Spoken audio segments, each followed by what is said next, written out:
दोस्तों आज हम पहुंच चुके हैं उस गांव में जहां पर साफ साफ वार्निंग एंट्री से पहले लिखी हुई है, कृपया शराब पीकर गांव में प्रवेश ना करें, अन्यथा कुटान व चुटान की जिम्मेदारी हमारी है बस।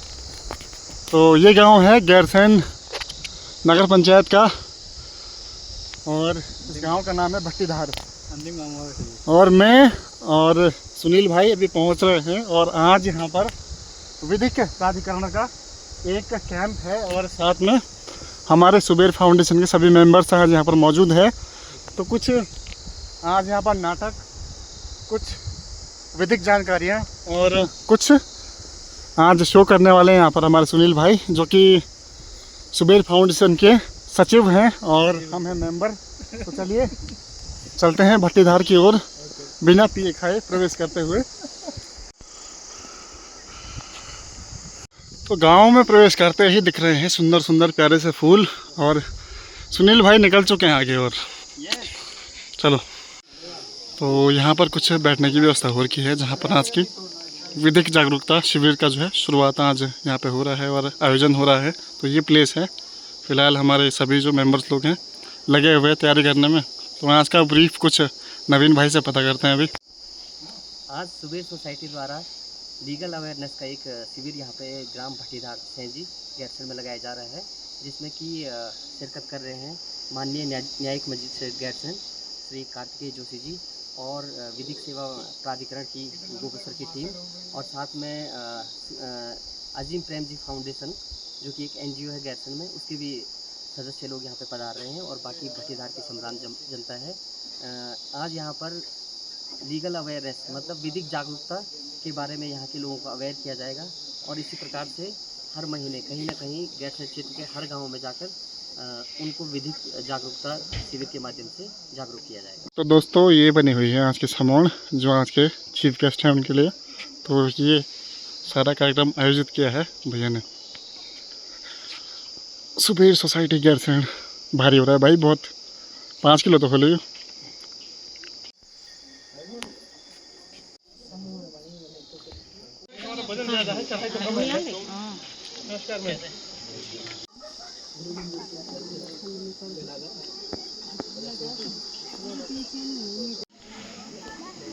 तो फिलहाल जज साहब पहुंच चुके हैं।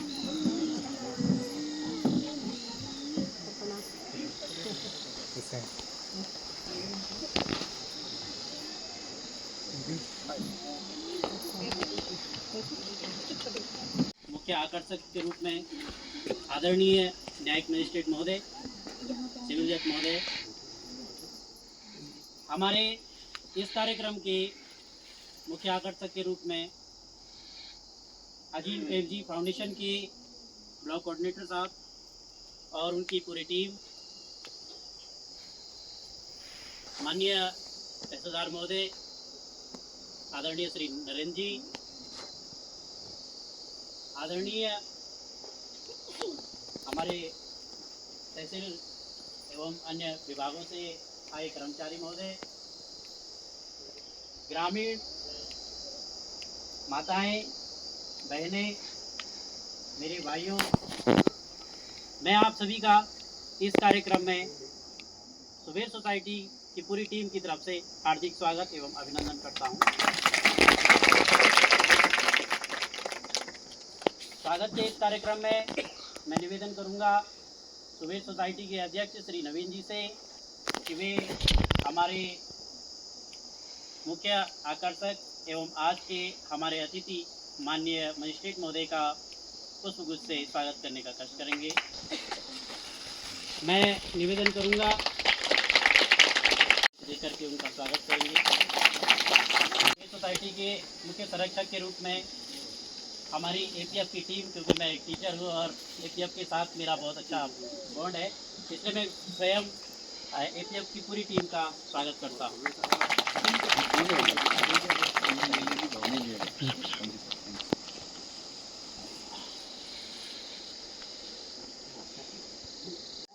छात्रा रही है तो मैं चाहूँगा कि आप नरेंद्र जी का भी स्वागत करेंगे, पुष्प दे करके स्वागत करने का कष्ट करेंगे।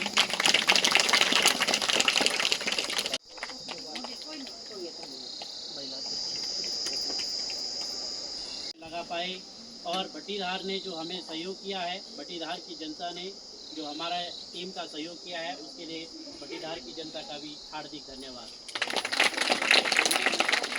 स्वागत के क्रम को आगे बढ़ाते हुए मैं माननीय अध्यक्ष महोदय जी से निवेदन करना चाहूँगा कि हमारे माननीय मजिस्ट्रेट साहब का जो हमारे ग्रामीण माताओं ने, बहनों ने और हमारे एक पूरे परिवार ने आपके लिए एक छोटी सी समोण की व्यवस्था जो की है, तो मैं निवेदन करूंगा अध्यक्ष महोदय जी से कि वे माननीय न्यायिक मजिस्ट्रेट महोदय को इस समोण से हमारे जो घरेलू उत्पाद होते हैं उस समोण से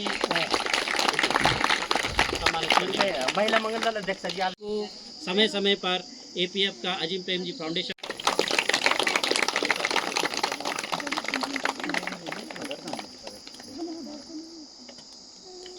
की टीम जो है अलग अलग बिंदुओं पर कार्य कर रही है, जिसमें कि एक हमारा विधिक सेवा का भी है, विधिक सेवा जागरूकता का भी है। और ये विधिक सेवा जागरूकता के अंतर्गत यहाँ पर जो शिविर है, इस शिविर के अंतर्गत हमारे गांव की इन बच्चों ने एक विधिक जागरूकता के रूप में एक छोटा सा नाटक तैयार किया है। तो मैं निवेदन करना चाहूँगा इन बच्चियों से कि वे अपना नाटक माननीय महोदय एवं हम सबके सम्मुख रखने का करते हैं।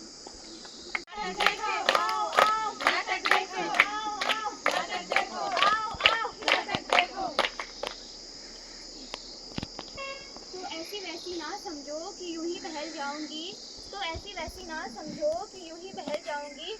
और मेरे शब्दों को ध्यान से सुनिएगा, सुबह सोसाइटी की बेटी हूँ, अपने 2 शब्दों में ही कमाल कर जाऊंगी। नमस्ते, मैं रूबी वर्मा, सुबह सोसाइटी गैसन की तरफ से सर्वप्रथम मैं यहाँ पर आए हुए हमारे सभी अतिथियों एवं मेरे सभी बड़ों का स्वागत करती हूँ। आज हमारी टीम आपके सामने एक मुद्दा लेके आई है। कौन सा मुद्दा है डोमेस्टिक वायलेंस। क्या होता है domestic violence? Domestic violence means घरेलू हिंसा। आइए हमारी टीम आपको हमारे नाटक के जरिए बताते हैं कि डोमेस्टिक वायलेंस क्या होता है। देखो तो आज मैं कैसी लग रही हूँ। वाह, तुम तो आज बहुत सुंदर लग रही हो। क्योंकि तुम सुंदर की जो पत्नी हो इसलिए तो सुंदर लग रही हो। झूठ, सब झूठ है ये ड्रेस तुमने मुझे पिछले हफ्ते दिलाई थी, इस हफ्ते तुमने मुझे कुछ भी नहीं दिलाया। बस मैं कुछ नहीं सुनना चाहता हूँ। ड्रेस ड्रेस ड्रेस, इतना खर्चा है मेरे सिर पर, बिजली का खर्चा, राशन का खर्चा, बिटिया का फीस देना है, कैसे करूँगा मैं ये सब? अच्छा, जरा इन खर्चों में अपनी माँ के खर्चे भी जोड़ लो। दिन भर घर में बैठी रहती है, काम तो उनसे कुछ माँ की बात तुम मत करो। माँ की जिम्मेदारी हमारा फर्ज है। माँ का फर्ज है। सबकी सोचा है कि इतना बिजली का बिल क्यों आता है, उनकी वजह से आता है। मुझे बात नहीं करनी, मैं अपनी माँ को फोन कर रही हूँ। अरे मेरी बेटी को फोन। हेलो, प्रणाम, कैसे हो? मैं ठीक हूँ माँ, आप ठीक हो? हाँ बस बढ़िया। और घर में सब ठीक है? नहीं माँ, कुछ भी ठीक नहीं चल रहा। मेरे पति मुझसे दिन रात लड़ाई करते रहते हैं। अरे तो उनका कंट्रोल करो ना। और उनकी प्रॉपर्टी भी नहीं तो हाथ से चली जाएगी। जी माँ, मैं उनसे इस बारे में बात करती हूँ। सुनो, बोलो। घर की प्रॉपर्टी मेरे नाम पे कर दो, नहीं तो तुम्हारी माँ तुम्हारे भाइयों में सारी प्रॉपर्टी बांट देगी और तुम्हारे नाम पे कुछ भी नहीं आएगा। ठीक कह रही हो भाग्यवान तुम। आज मैं माँ से जरूर बात करूंगा इस बारे में। अरे माँ। हाँ बेटा, आ गया तो? बस रहने दो माँ, आ गया रहने दो आप। ये प्रॉपर्टी ये मैं कुछ कागजात लाए, इसे साइन कीजिए आप। अरे बेटा, क्या है ये सब? ये माँ, मेरे को बहुत टेंशन है आजकल खर्चे बहुत हो रहे हैं। मेरे को ये पिताजी के अकाउंट से कुछ पैसे चाहिए, आप साइन कीजिए। लाइए माँ, मैं ही कर देता हूँ, आपको तो कुछ पता नहीं, परेशान करती रहती है दिन भर। अजी सुनती हो? हाँ बोलो। ये लो प्रॉपर्टी के कागज। अरे ये क्या है? ये प्रॉपर्टी ये कागज है, मैंने माँ की साइन करवा दी। अब तुम खुश हो जाओ, ये घर तुम्हारे नाम हो चुका है। सच में? हाँ बिल्कुल। अरे ये क्या गिरा? क्या गिरा? तुम्हारी माँ बैठी है अंदर, गिरा दिया होगा उन्होंने कुछ। काम तो उनसे कुछ होता नहीं, मैं जाके देखती हूँ। अरे ये क्या, तुमने मेरा इतना महंगा गिलास तोड़ दिया, अब इसको साफ कौन करेगा? अरे बहू, इस उम्र में मैं कहाँ काम कर पाऊंगी। तो क्या इस बार मैं साफ करूंगी? बस तुम दोनों का दिन भर किच परेशान हो जाता हूँ। वैसे इतने खर्चे हैं मेरे सिर के ऊपर और तुम दोनों के झगड़े खत्म ही नहीं होते हैं। तुम चुप करो, आज फैसला होके रहेगा। इस घर में या तो मैं रहूंगी या तो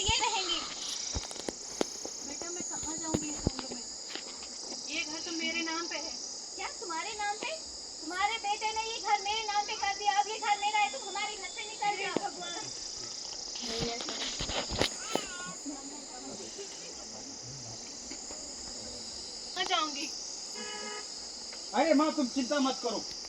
वृद्धाश्रम बहुत है हमारे गैरसैंण में, वहाँ छोड़ दूंगा तुमको, वहाँ रहना तुम आराम से। पापा कहते हैं बड़ा नाम करेगा, बेटा हमारा ऊंचा नाम करेगा। पापा कहते हैं बड़ा नाम करेगा, बेटा हमारा ऊंचा नाम करेगा। है जमाना, ये कैसी विपदा आई है। अनाथ आश्रम में फिर एक नई माँ आई है। तो भूल गया है इसने तेरी जिंदगी बनाई है। फिर एक अनाथ आश्रम में एक माता आई है। अरे बहन, ये क्या हो गया तुम्हें? अरे बहन, मेरे बहू बेटे ने मुझे घर से बेघर कर दिया है। अरे माता जी, आपको तो अपने बहू बेटे पे कानूनी कार्रवाई करनी चाहिए। पर बेटा, मैं इन चीज़ों के बारे में कुछ नहीं जानती। अरे माता जी, आप तो बहुत भाग्यशाली है कि आज सुबह संस्था की तरफ से वकील साहब यहाँ पे आए हैं और वो आपकी समस्या का जरूर समाधान करेंगे। जी बिल्कुल, अगर आपके साथ ऐसी कुछ घटनाएं होती हैं, ये घरेलू हिंसा से संबंधित नाटक आपने देखा होगा, अगर इस क्षेत्र में किसी भी प्रकार से आपके साथ घरेलू हिंसा होती है तो आप जरूर सुबेर सोसाइटी गैरसैंण संपर्क कीजिए। आपकी समस्या का तुरंत निदान किया जाएगा। साथ ही विधिक सेवा प्राधिकरण द्वारा वॉलंटियर यहाँ पे आए हैं, आप उनके पास अपनी शिकायत रख सकते हैं। आपकी समस्या का तुरंत समाधान किया जाएगा। धन्यवाद।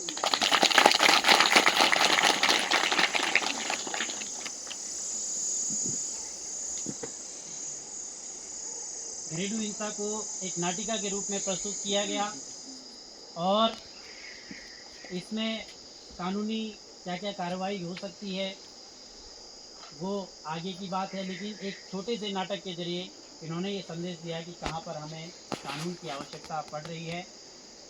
सुबेर सोसाइटी के अध्यक्ष श्री नवीन जी ने इतने कम समय में इन बच्चों को तैयार किया और इस शिविर की सार्थकता को महसूस किया, सार्थकता को यहाँ पे रखा। इसके लिए ये नाटक की पूरी टीम के लिए एक बार जोरदार तालियां।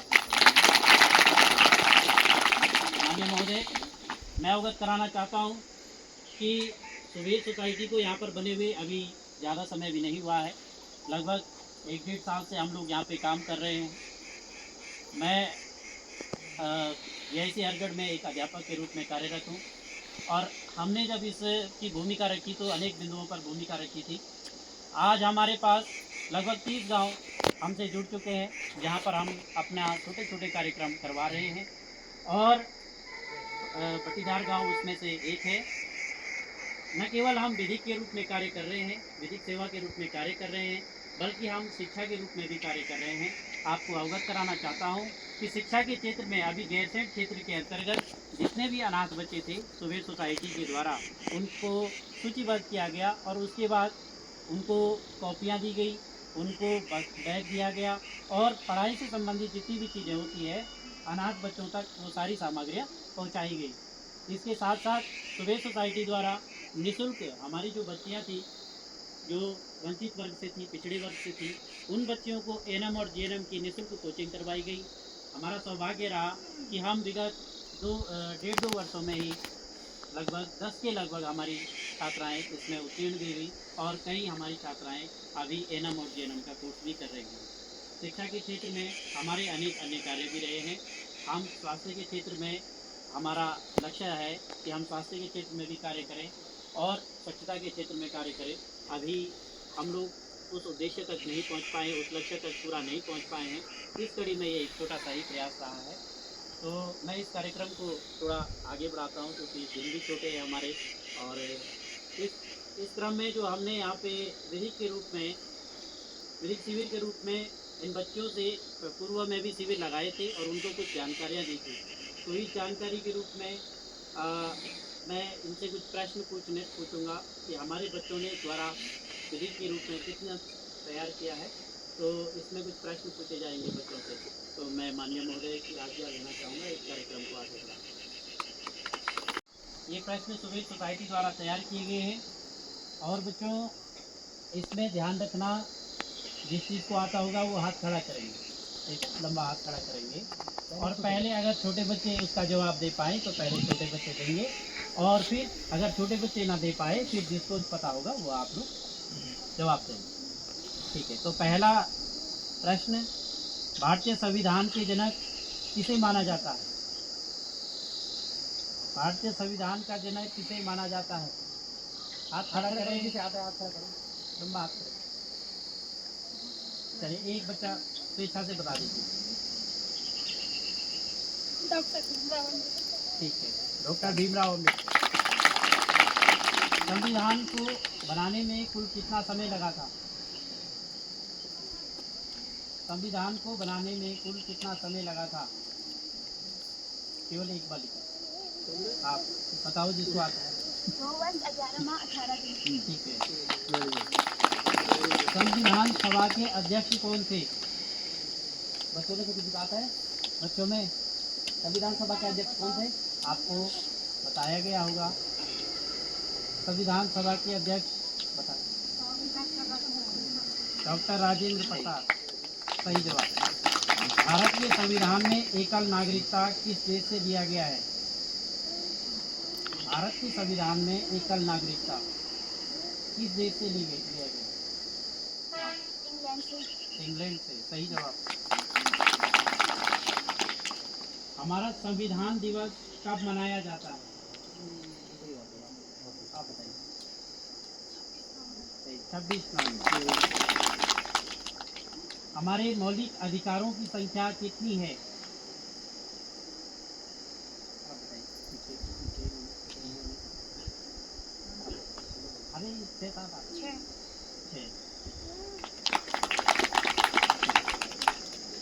पॉक्सो एक्ट का अर्थ क्या है? POCSO act. हाँ सर,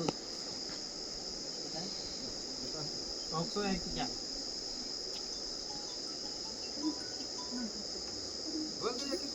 वही जगह गलत भी बोले कोई बात नहीं, आप गलत भी बताएंगे तो इसमें कोई किस चीज से रिलेटेड है यही बोल, किस चीज से संबंधित है? अच्छा, पॉक्सो एक्ट किससे संबंधित है? ऐसे बोल। संबंधित जन संबंधित बच्चों के लिए संरक्षण के लिए कानून। ठीक, बिल्कुल सही।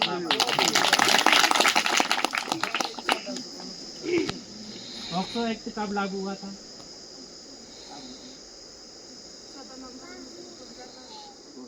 14 नवंबर 2000। भारतीय दंड संहिता को अब क्या कहा जाता है?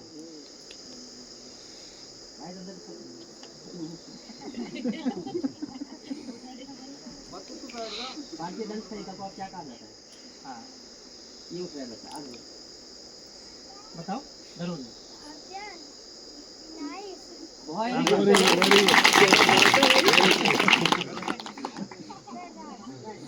भारतीय संविधान का अनुच्छेद 17 क्या बताता है? भारतीय संविधान का अनुच्छेद 17 है, किस चीज का उल्लेख करता है?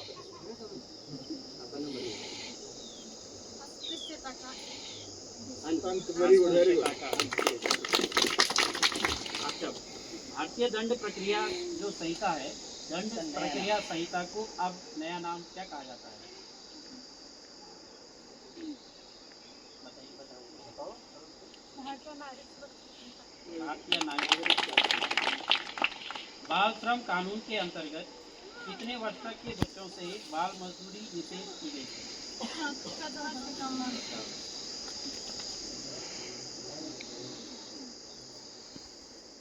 भारतीय साक्ष्य अधिनियम को अब क्या कहा जाता है? भारतीय साक्ष्य अधिनियम को अब क्या कहा जाता है? भारतीय साक्ष्य संहिता। भारतीय साक्ष्य संहिता। बहुत अच्छा प्रयास किया गया है बच्चों के द्वारा, तो एक बार जोरदार तालियां सभी बच्चों के लिए। और ये छोटा सा प्रयास किया गया। अच्छा, एक इम्पोर्टेंट प्रश्न है, बाल कल्याण हेल्पलाइन नंबर है क्या? Child helpline 1098। बहुत सुंदर। ये एक छोटा सा प्रयास था, और ये सारी जो बालिकाएं हमारी, ये एनएम और जेएनएम की ये निःशुल्क कोचिंग हमने इनको करवाई है। ये कहीं ना कहीं से कमज़ोर वर्ग से भी हैं, और इनका इतना सुंदर प्रयास भी रहा। एक बार जोरदार तालियां मैं इन बालिकाओं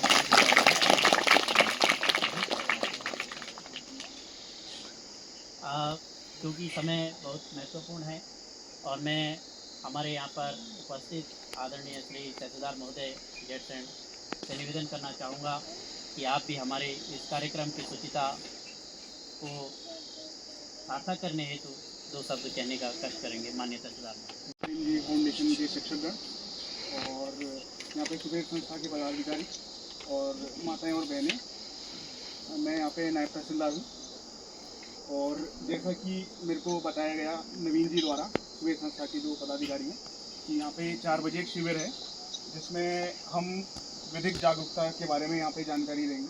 तो मैं सबसे पहले तो उनका धन्यवाद करता हूँ कि उन्होंने मेरे को बुलाया। और दूसरा कि जैसा कि मैं क्षेत्र में नया हूँ तो मैं चाह भी रहा था कि मैं क्षेत्र में आऊँ, आप लोगों से मुखातिब हूँ, आप लोगों से बात करूँ और आप लोगों से मिलूँ, ताकि आपकी जो भी समस्याएं हैं उनको मैं जान सकूँ और कभी भी आपको कोई भी सहायता प्रशासन स्तर पर चाहिए हो उसके लिए मैं उपलब्ध रहूँ यहाँ पे आपकी अपनी तहसील में। जो भी आपकी परेशानियाँ हैं, चाहे सड़क से रिलेटेड हों या पानी से रिलेटेड हों या फिर शिक्षा से रिलेटेड हों, उनके बारे में आप मेरे को अवगत कराएं यहाँ पे। और मैं कोशिश करूँगा कि उन सब पे मैं जो है काम कर सकूँ। और जैसा कि यहाँ पे मैंने देखा, आप लोगों ने बहुत अच्छा नाटक जो है यहाँ पे प्रस्तुत किया और बहुत अच्छा प्रयास है आपका जो आपने ये क्विज करवाया। कई आंसर तो मुझे भी नहीं आते थे उसमें लेकिन आप लोग जो हैं बढ़िया यहाँ पे जानकारी दे रहे हैं बच्चों को। और जैसा कि जो आपने ये बताया कि आप जेएनएम की तैयारी करवा रहे हैं, और मैंने देखा भी है नवीन जी को पिछले मैं 3 महीने से जानता हूँ, जब से मैं यहाँ पे आया हूँ। इनने कई ये सामाजिक कार्यकर्ता के रूप में काफ़ी सक्रिय हैं ये चाहे किसी को इलेक्ट्रिसिटी कनेक्शन दिलवाना हो या कई सारे ऐसे लोग हैं जिनका आपदा से मकान ध्वस्त हो गया है, तो उनके लिए भी जो खासकर समाज के जो पिछड़े वर्ग हैं, समाज के जो वंचित वर्ग हैं, उनसे जुड़े हुए हैं, काफ़ी सक्रिय हैं और उनकी जो है कंटिन्यूस लगातार जो है हेल्प कर रहे हैं। और बहुत बढ़िया है यहाँ पर को आप जो है लोगों के बीच में जागरूकता अभियान चला रहे हैं। और लास्ट में आपका मैं धन्यवाद करना चाहता हूँ। Thank you.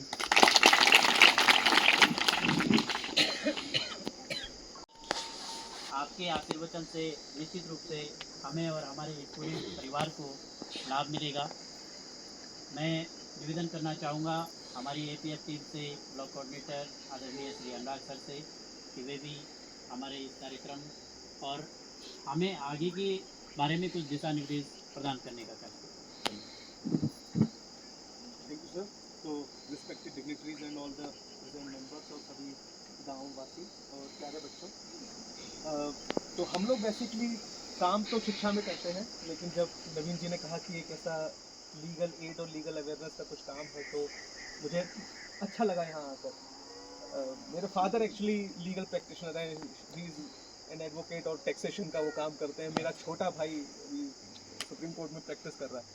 सो अच्छा लगता है कि ऐसे रिमोट एरिया में भी अगर कुछ लोग लीगल अवेयरनेस का काम कर रहे हैं, क्योंकि घर में बचपन से पिता के एडवोकेट होने की वजह से बचपन से मैंने ऐसे कई घटनाएं, ऐसे कई केसेस, नुआंसेस सुने हैं जहां ये महसूस होता है कि थोड़ी सी ही जानकारी अगर व्यक्ति को होती तो वो एक बहुत बड़ी परेशानी से, बहुत बड़ी समस्या से बच सकता था। तो ये बहुत अच्छा कार्यक्रम है और मैं तो बहुत साधुवाद देता हूँ नवीन जी का और उनकी इस पूरी सुबह सोसाइटी का, सर का, कि जो इस प्रकार के कामों के लिए समय निकाल लेते हैं। क्योंकि सेल्फलेस होकर इस प्रकार के कामों के लिए समय निकालना अपने रेगुलर काम से अलग बड़ा मुश्किल है। एक चीज़ जो मैं आप लोगों को बताना चाहता हूँ, यहाँ पे बहुत से यूथ हैं, यंगस्टर्स भी बैठे हुए हैं। गैरसैंण में हमारे पास एक लाइब्रेरी है, पुस्तकालय, और उस पुस्तकालय में आपके लिए बहुत सारी सुविधाएं। अगर आपको कुछ लीगल अवेयरनेस से रिलेटेड कुछ सर्च करना है, कुछ आप कुछ क्यूरेट करना चाहते हो तो वहाँ पर डेस्कटॉप है, सिस्टम है, कंप्यूटर्स हैं, वाईफाई है, तो आप वहाँ पर आ सकते हो और वो चीज़ें देख सकते हो। पुस्तकालय में किताबें पढ़ सकते हो और बहुत सी जानकारी आप वहाँ से ले सकते हो और वो उसका कोई शुल्क नहीं है, वो एक निःशुल्क लाइब्रेरी है, गैरसैंण में ही है। तो यहाँ से हालांकि गैरसैंण थोड़ा दूर ज़रूर है, लेकिन जब भी कभी आप मार्केट आएँ, किसी काम से आएँ और तो वहाँ ज़रूर है, आपको अच्छा लगेगा। एक ऐसा सेटअप हम लोगों ने बनाने की कोशिश की है जहाँ पर आसपास के लोग आकर बैठें, पढ़ें और कुछ सीखें। तो थैंक यू सो मच मुझे यहाँ बुलाने के लिए। थैंक यू नवीन जी। क्योंकि मैं अजीम प्रेम जी फाउंडेशन के साथ लगातार हमारी ट्रेनिंग्स वगैरह भी होती रहती हैं, तो मैं पूरी टीम से व्यक्तिगत रूप से भी परिचित हूँ और आप लोग जरूर इस चीज़ का लाभ उठाएंगे, ऐसा मैं कामना करता हूँ। माननीय महोदय, मैं आपका परिचय हमारी सुबेर सोसाइटी की एक होनहार छात्रा रूबी से करवाना चाहूँगा कि रूबी बहुत एक बहुत ही धनिक या बहुत ही सफल परिवार से नहीं आती है, उसका बैकग्राउंड उतना नहीं अच्छा है। और नवीन भाई साहब ने मुझे एक बार बताया था कि सर ये बालिका है और अच्छा काम करना चाहती है, हमारे साथ पढ़ना चाहती है, तो आप इसको थोड़ा दिशा निर्देश दें। तो मैं इस बालिका से जब मिला, मैंने कहा ठीक है, आप एनएम जेएनएम का हम निःशुल्क कोचिंग करा रहे हैं, तो आप भी हमारे साथ आइए। इसने कहा आप एनएम जेएनएम छोड़ दो, मुझे आईएसपी सेल का बताओ। तो बहुत अच्छी बात है और हमें बहुत अच्छा लगा। और हमारी मूलभूत जो विचार है वो यही है कि हम ऐसे बच्चों को आगे लाएं, क्योंकि मैं एक शिक्षक भी हूँ और शिक्षा के क्षेत्र में इस तरीके का हमको कार्य करने का सौभाग्य मिल रहा है सुबेर सोसाइटी की तरफ से, तो मैं भाग्यशाली हूँ। और मैं इस आपके सूक्ष्म जलपान के अवसर पर मैं निवेदन करूँगा, आमंत्रित करूँगा रूबी से कि वे स्वयं अपने अनुभव को साझा हमारे साथ करें। मैं सुबेर सोसाइटी का धन्यवाद करती हूँ। एक लाइन कहना चाहूँगी एनजीओ सुबेर सोसाइटी के लिए कि डूबते को तिनके का सहारा मिल जाता है, कि डूबते को तिनके का सहारा मिल जाता है, जब हमें कोई राह दिखाने वाला मिल जाता है। पूरे होने लगती है सारी कामयाबी हमारी, जब हमारे सपनों के पीछे कोई जान लगाने वाला मिल जाता है। मैंने 2023 में आर.के. गैसन से इंटर स्कूल पास किया था। उसके बाद मेरा बचपन से सपना था कि मैं मेडिकल लाइन में जाऊं, मैं नीट की तैयारी करूं और मैं MBBS सर्जन बन पाऊं। लेकिन 12th के बाद मैं बहुत डिमोटिवेट फील हो गई। मुझे कोई गाइड करने वाला नहीं मिला कि मुझे क्या करना है और क्या नहीं करना है। अपने ड्रीम से भी भटक गई। मैं उत्तराखंड लेवल की तैयारी पे आ गई। तो जब मैं तैयारी कर रही थी तो सोचा क्यों ना कुछ बड़ा तैयारी कर ही रही हूँ तो कुछ बड़ा करूँ। फिर मैंने PCS की सोची और वास्तव में मेरा ड्रीम मेडिकल लाइन में जाना था। फिर मेरी मुलाकात हुई सुबेर सोसाइटी से, जो हमारे गांव में एक भ्रमण लेके आए थे। तब मुझे पता चला कि सुबेर सोसाइटी हम जैसे बच्चों को राह दिखाती है और हमें सफलता के राह पर कैसे चलना है, कैसे सक्सेस होना, उन सब चीज़ों के बारे में बताते हैं। मैं धन्यवाद करना चाहूँगी श्री नवीन प्रकाश भैया जी का, जिन्होंने मुझे राह दिखाया। अगर शायद वो मेरी लाइफ में ना आते तो मैं अभी भी इंटर के बाद भटकती रहती और मुझे ये पता नहीं था मुझे क्या करना है। आज मैं फिर से अपने सपनों की ओर, अपने ड्रीम की ओर नीट की प्रिपरेशन कर रही हूँ और इन्होंने मुझे 1 महीने की निःशुल्क कोचिंग दी, जिसके बावजूद मेरी ऑल उत्तराखंड JNM रैंक 30 और NM रैंक 9 निकली। और इस टाइम मैं स्टेट कॉलेज नर्सिंग देहरादून से अपनी ट्रेनिंग ले रही हूँ। मैं एक बार सुबेर सोसाइटी का पुनः धन्यवाद करना चाहती हूँ। यहाँ पर आजिम फाउंडेशन जी का मैं भी धन्यवाद करना चाहती हूँ, क्योंकि जब मैं अपनी PCS लेवल की तैयारी कर रही थी तो मैं वहाँ पे अजय सर को जानती हूँ और देवदूत सर जी को जानती हूँ, जिन्होंने मुझे बहुत सी बुक के बारे में बताया, मेरी हेल्प की। वहाँ पे इंग्लिश स्पोकन क्लास चली थी, मैं भी खुद वहाँ 4-5 दिन क्लास के लिए गई थी। उसके बाद से सर का ट्रांसफ़र हो गया था तो हमारी क्लास बंद हो गई थी। मैं धन्यवाद करना चाहूँगी सर जी का, इन्होंने भी मुझे राह दिखाई। इन्होंने मुझे कहा, मैंने पूछा सर मुझे PCS की तैयारी करना है, मुझे UPSC की तैयारी करना है, तो आप मुझे बताएंगे कि मुझे किन किताबों से पढ़ना है, कहाँ से कोचिंग लेनी है, कैसे तैयारी करनी है। तो सर ने भी मेरा बहुत मार्गदर्शन किया। मैं आप सभी का धन्यवाद करती हूँ। रूबी, मैं अब इस कार्यक्रम को आगे बढ़ाते हुए माननीय अध्यक्ष महोदय श्री नवीन प्रकाश जी से निवेदन करूंगा कि वे समस्त कार्यक्रम की रूपरेखा आप लोग के समक्ष रखें और सुबेर सोसाइटी के उपलब्धियों पर थोड़ा प्रकाश डालने का करेंगे। माननीय नवीन प्रकाश। जैसा कि आप लोगों ने अभी रूबी के बारे में सुना, हमारी सुबेर सोसाइटी गैरसैंण क्षेत्र में पिछले वर्ष भी ANM JNM पैरामेडिकल नर्सिंग के जो पेपर होते हैं उसकी एग्ज़ाम की निःशुल्क कोचिंग करवा चुकी है और उसमें बच्चों को निःशुल्क बुक्स हम अवेलेबल कराते हैं, नोट्स अवेलेबल कराते हैं और 2 मंथ की हम निःशुल्क कोचिंग करवाते हैं।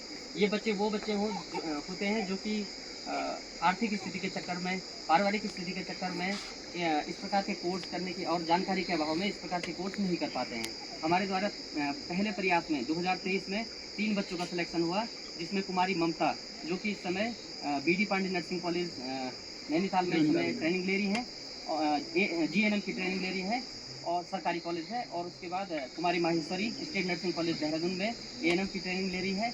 और Kumari Sheetal Pauri ANM Pauri training centre है, वहाँ पे ANM की ट्रेनिंग ले रही है।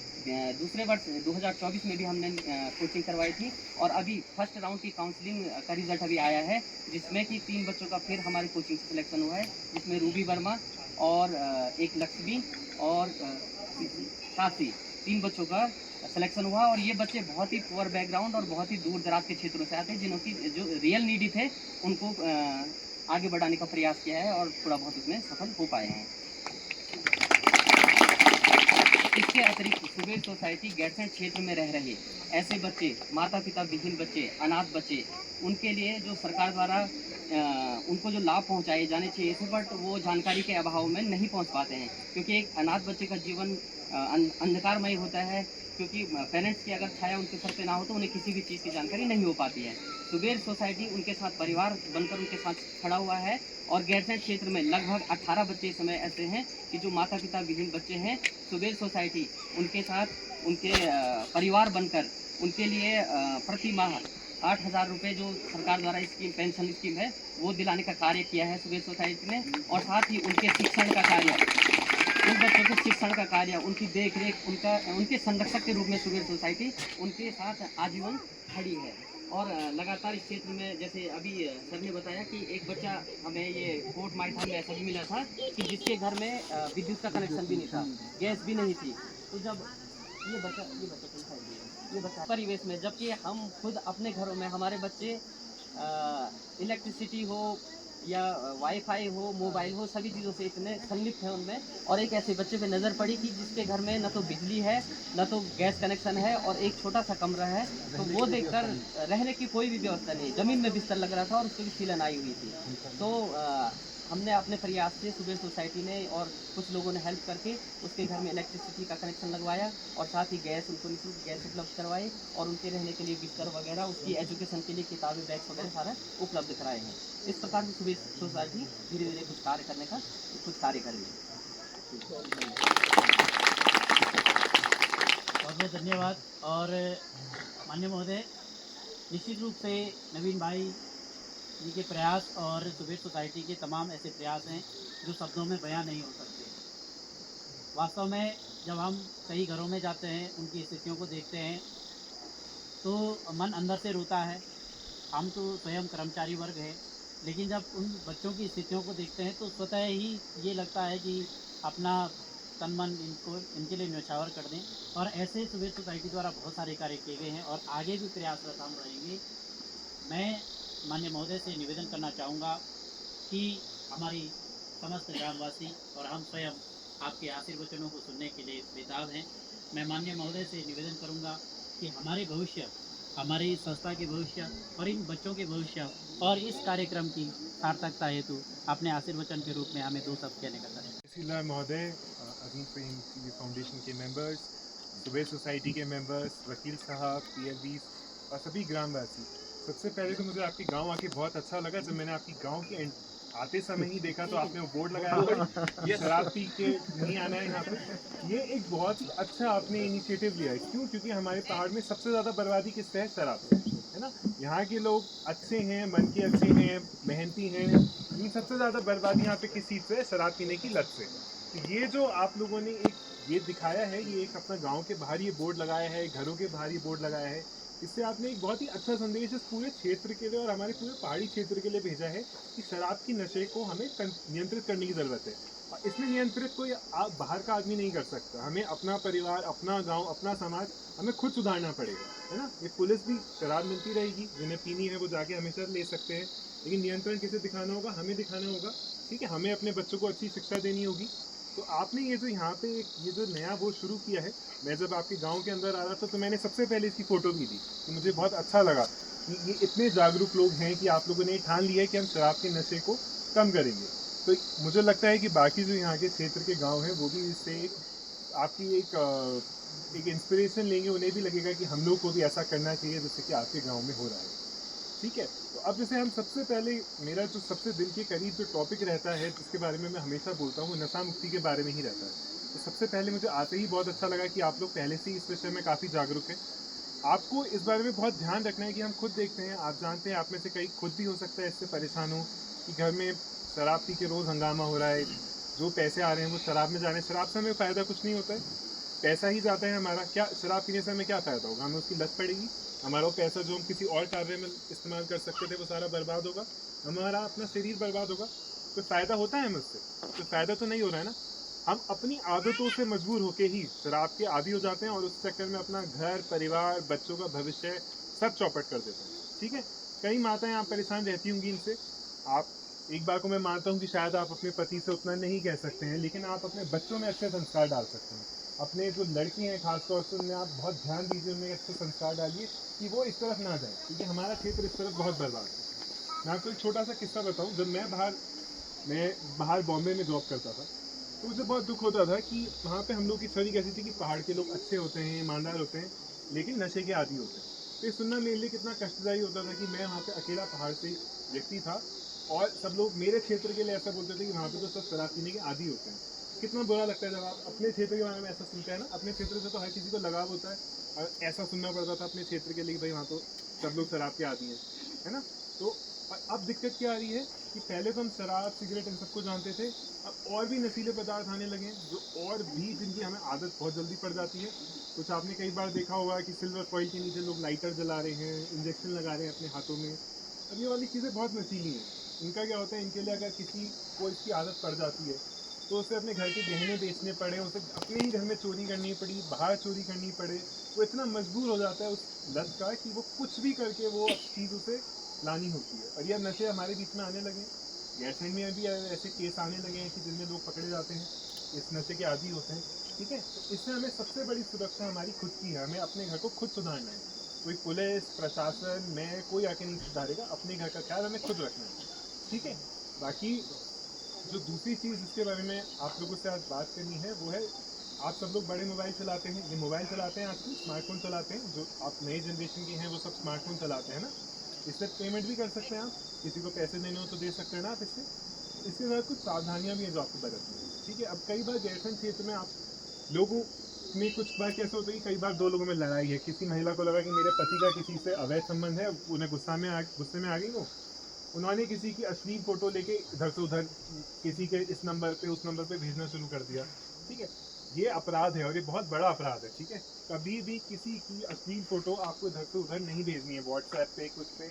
आपको चाहे खुंदस आ रही थी, आपको अपने पति से मनमुटाव था, कुछ भी, आप किसी को सबक नहीं सिखाएंगे। आपके ऊपर केस दर्ज हो गया तो आपको ही सबसे बड़ा सबक मिल जाएगा। ठीक है, आप उस केस को लड़ते रहेंगे, उस केस में आपको सजा होगी ही होगी, क्योंकि आपके मोबाइल से गई भी कोई चीज़ वो पुलिस तुरंत बता देगी, हाँ इस मोबाइल से ये फोटो इधर उधर गई है। ठीक है, तो आप तुरंत पकड़े जाएंगे उसमें। तो गैरसैंण क्षेत्र में दिक्कत है, लोगों को पता नहीं होता। कई बार लोग ऐसी फोटो भेज देते हैं कि अच्छा मेरे पति का किसी से अवैध संबंध है, मुझे उस पर खुंदस है, उसकी फोटो, अश्लील फोटो ली और सब में इधर व्हाट्सएप ग्रुप पे इधर व्हाट्सएप कर दी, उधर व्हाट्सएप कर दी। उसमें क्या होता है, उस महिला की बदनामी तो है ही, तो उससे ज़्यादा अपराधी आप खुद हैं। जो वो फोटो भेजेगा वो अपराधी होगा। ठीक है, ऐसी हरकतें नहीं रहेंगी। आप लोग फ़ोन चला रहे हैं तो इस फ़ोन के साथ बहुत जिम्मेदारी भी है। ठीक है, इस फ़ोन से आप तुरंत पकड़े जा सकते हैं। अगर आप कोई भी अपराध कर रहे हैं इस फ़ोन से तो आप तुरंत पकड़े जाएंगे। ठीक है, कोई भी आप मतलब अवैध गतिविधि करते हैं तो पता चल जाता है इससे पुलिस को तुरंत। दूसरी चीज़ कि अब जैसे हमारे क्षेत्र के लोग सीधे हैं, हम लोग को ज़्यादा सीधे हैं, हमारे पहाड़ के क्षेत्र के लोग। अब यहाँ पे लोगों के साथ धोखा कैसे हो जाता है कि मान लीजिए आपको एक कोई इश्तेहार मिलता है, कोई आपको दिखता है, उसमें वो बोलते हैं कि आपकी एक लॉटरी निकल गई है और उस लॉटरी में यह आपका फ्री में अस्पताल में 1 साल तक इलाज होगा, या फिर आपकी सरकार की तरफ से स्कीम आई है और इसमें आपको चयनित किया गया है कि आपके बच्चों को मुफ्त में पढ़ाया जाएगा। तो ऐसे कुछ भी एक लालच आपको देंगे, वो लालच कुछ भी हो सकता है, चाहे सरकार की कोई स्कीम हो या कुछ भी ऐसा एक लालच आपको देंगे कि आपके नंबर की लॉटरी निकल गई है, आप इतना इनाम जीत चुके हैं, या फिर अपना पैसा इतने दिनों में दुगना कीजिए, 1 साल में आपका पैसा दुगना हो जाएगा।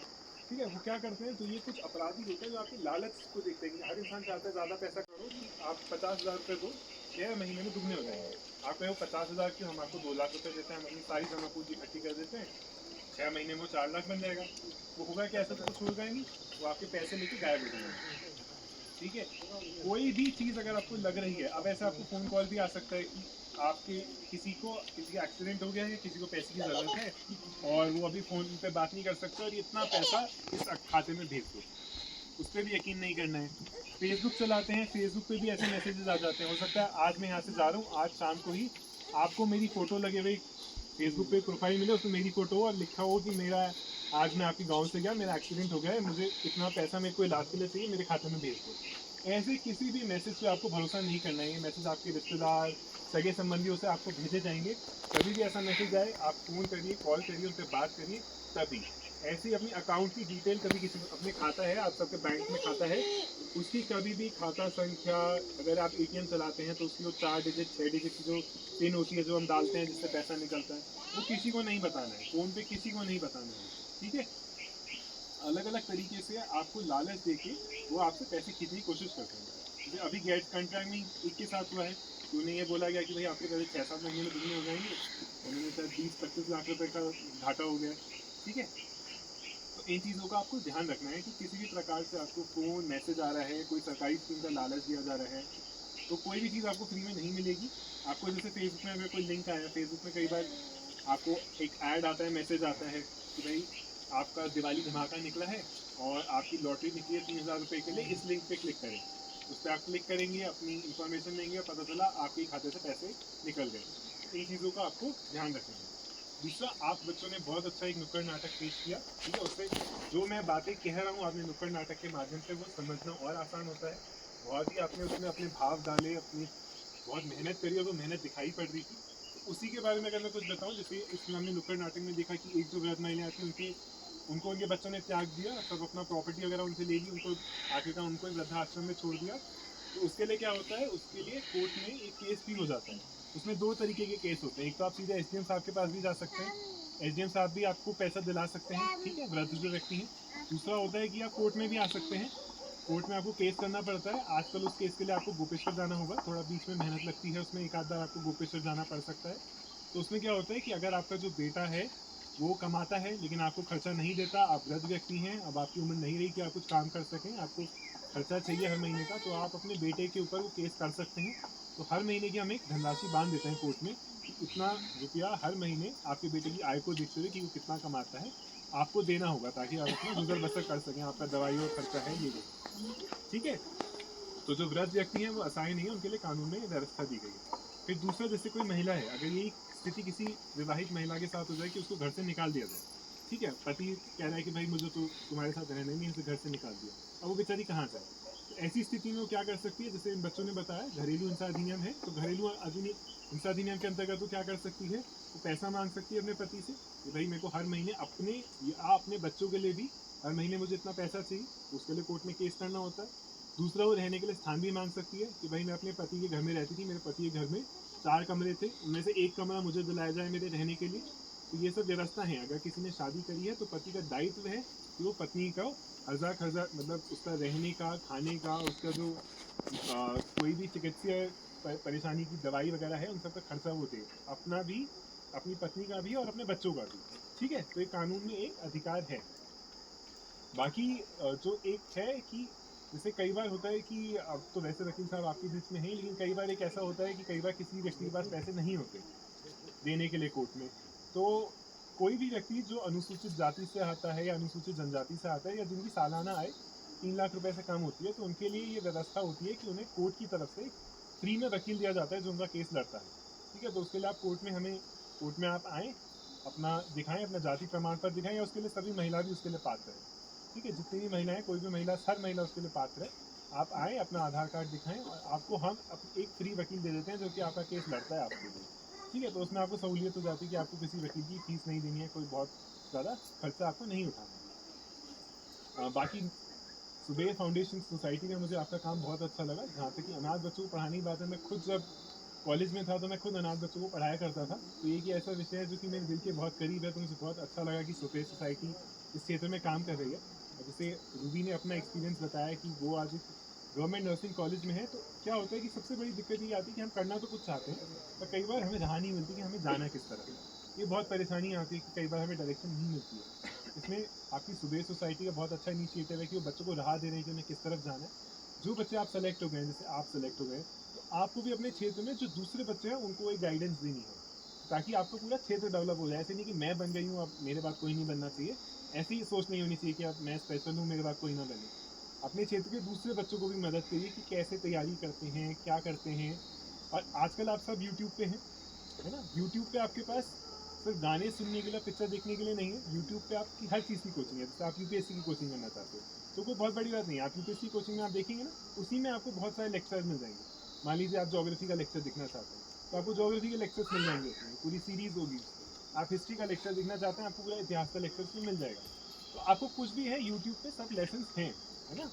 और बाकी अगर आपको कभी भी कोई जानकारी चाहिए होती है तो कभी कोई हिचकने की बात नहीं है। अगर कोई ऐसी जानकारी है जो आपको लगता है आपको जानना है कि किसी के लिए कैसे पढ़ना होता है, क्या करना होता है, तो आप मेरे से भी पूछ सकते हैं। अगर मुझे पता होगा उस क्षेत्र के बारे में तो मैं भी आपको जानकारी दूंगा। मैं गैरसैंण कोर्ट में बैठता ही हूँ, महीने में 1 हफ्ते आता हूँ। कोई भी जानकारी आपको चाहिए हो तो ऐसा नहीं है कि मुझ तक आने में आपको हिचकना है। आप कभी भी कोर्ट में आके कुछ भी पूछ सकते हैं मुझसे कि हमें इसकी तैयारी करनी है, कैसे करते हैं, क्या करते हैं।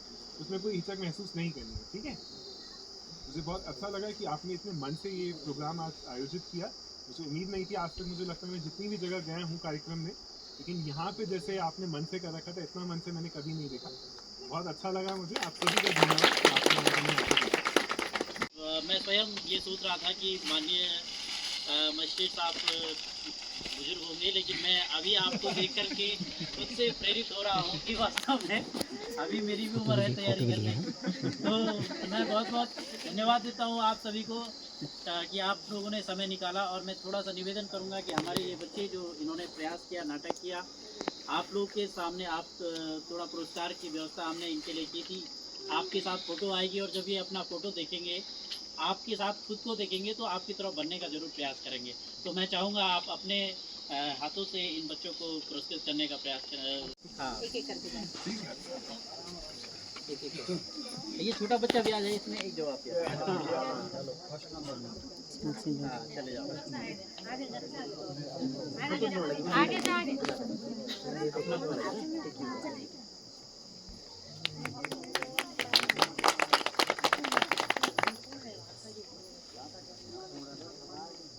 इसी के साथ मैं सभी ग्रामवासियों का भी बहुत बहुत धन्यवाद देता हूँ। पूरी सुबह टीम को धन्यवाद देता हूँ।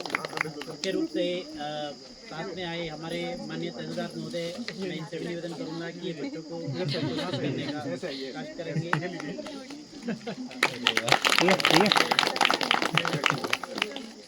ये बच्चे ने बहुत अच्छा जवाब दिया। भारतीय न्याय संहिता।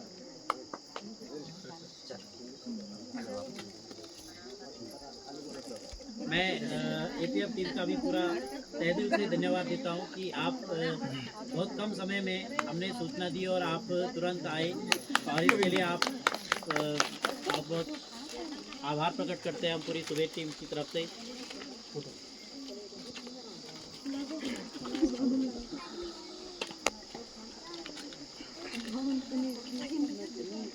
और मैं समस्त ग्रामीणों से निवेदन करूंगा कि हमारे माननीय महोदयों के लिए एक बार जोरदार तालियां आप लोग बजाएंगे कि हमारा सौभाग्य है कि हमारे गांव में माननीय महोदय आए और हमें इस कार्यक्रम को आयोजित करने का सौभाग्य मिला।